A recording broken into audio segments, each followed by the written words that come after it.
Bismillah, on va commencer le projet d'un hangar, la partie 2, concernant le calcul d'un portique.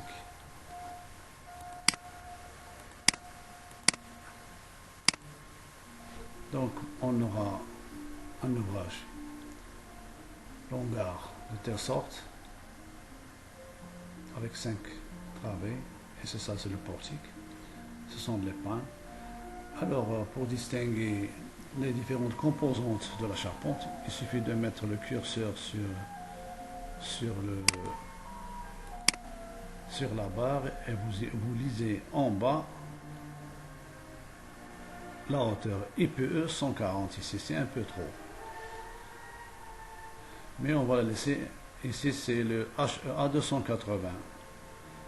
La traverse IPE 270. IPE 270, IPE 140. Bon, on va faire le calcul et observer. Alors, on va adimensionnement, calculer.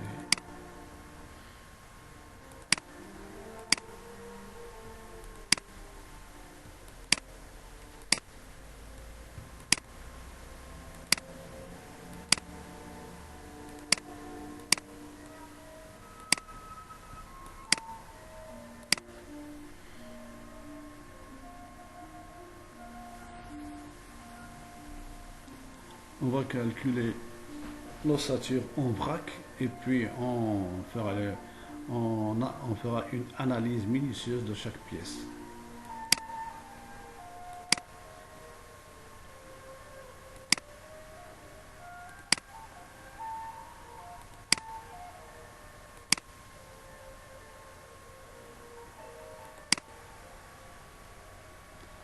On calcule.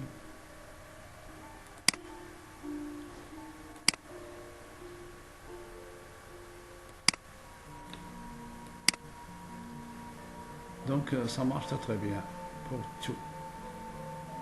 Donc les IPE 140, on voit ici le ratio Y dans le sens Y. C'est à 40%. 67, c'est extraordinaire. C'est bon. Une fois on dépasse les 55, ça marche. Et ici, le sens des X. Là, l'axe des X. En profondeur, c'est l'axe des Y. Voilà, X, Y, Z et Z.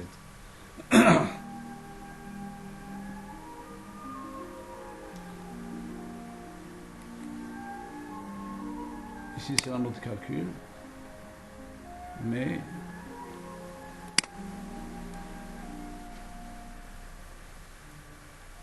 c'est d'examiner.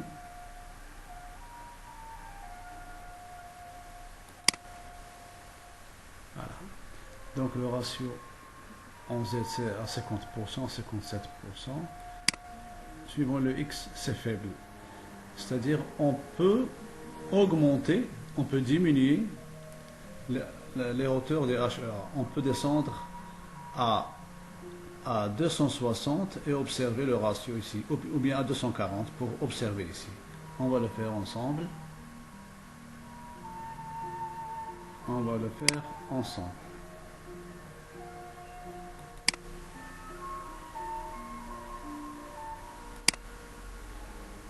Donc ici de cliquer et puis à droite, section similaire, sélectionner similaire donc par section et on aura les poteaux. Et on va à propriété ici et l'on change la section en HEA 240, même 220, on verra bien. On verra bien. Ok.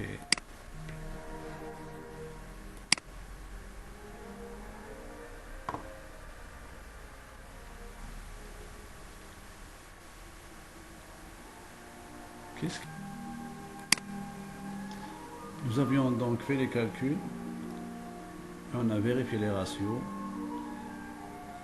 ce qui est selon l'axe Y, ça marche, les poteaux, suivant l'axe, plutôt le traverse, HA 280, suivant X, c'est minime. Donc on peut descendre à HA, plutôt les poteaux à HA 200, HA 240, pour voir qu'est-ce qui se passe. Voilà.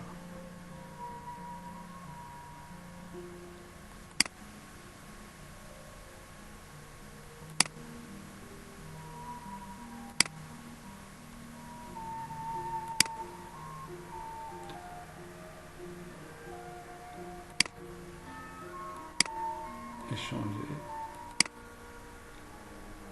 en HEA 240. Voilà. Ok, ça marche. On va refaire le calcul. Par analyse toujours.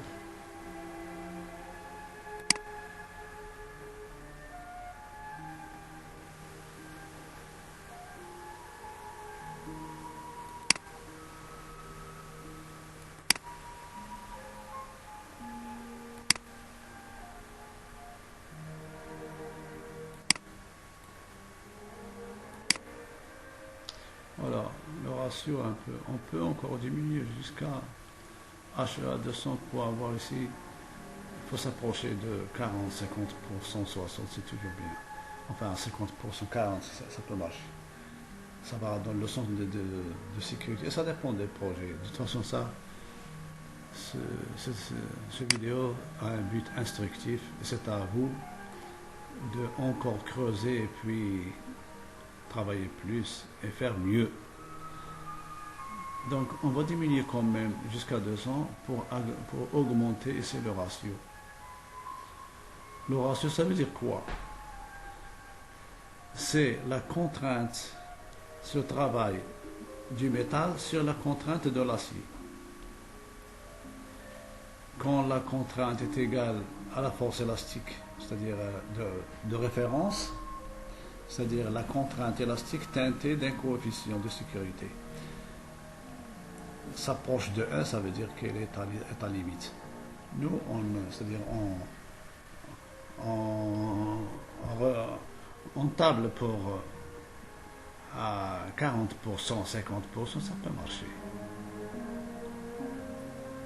Voilà, on refait encore une fois pour réduire ça. Section similaire.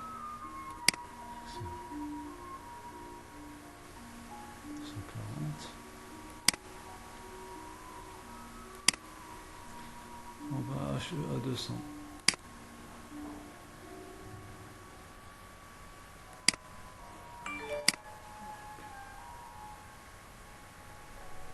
Donc, on refait les calculs. Comme je disais, il faut passer par les étapes.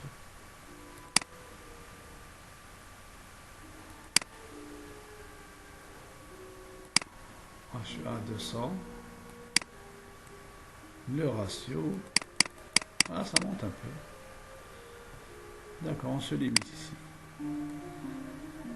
Il y a plusieurs considérations dans le sens pragmatique. Il y a aussi l'histoire de la corrosion de l'acier, les peintures, ça dépend du climat, ça dépend de la température ambiante, ça dépend du travail du métal d'une manière générale, suivant les conditions normales de température et de pression, et suivant l'altitude, et suivant la zone, est-ce qu'elle est sismique ou non. Bon, il y a plusieurs paramètres qu'il faut faire entrer en jeu pour le concepteur. En tout cas, maintenant, on va voir le métré pour avoir une idée. Voilà, le métré, on est à 10 tonnes. De toute façon, plus on creuse, plus on essaie d'optimiser en veillant à ne pas dépasser la contrainte élastique, et puis ça ira pour le mieux. Et bien sûr, ce n'est un projet réussi, ne dépend pas que du concepteur, il dépend aussi du mode de réalisation de la compétence de l'entreprise. Alors, on s'arrête là. Merci de votre attention.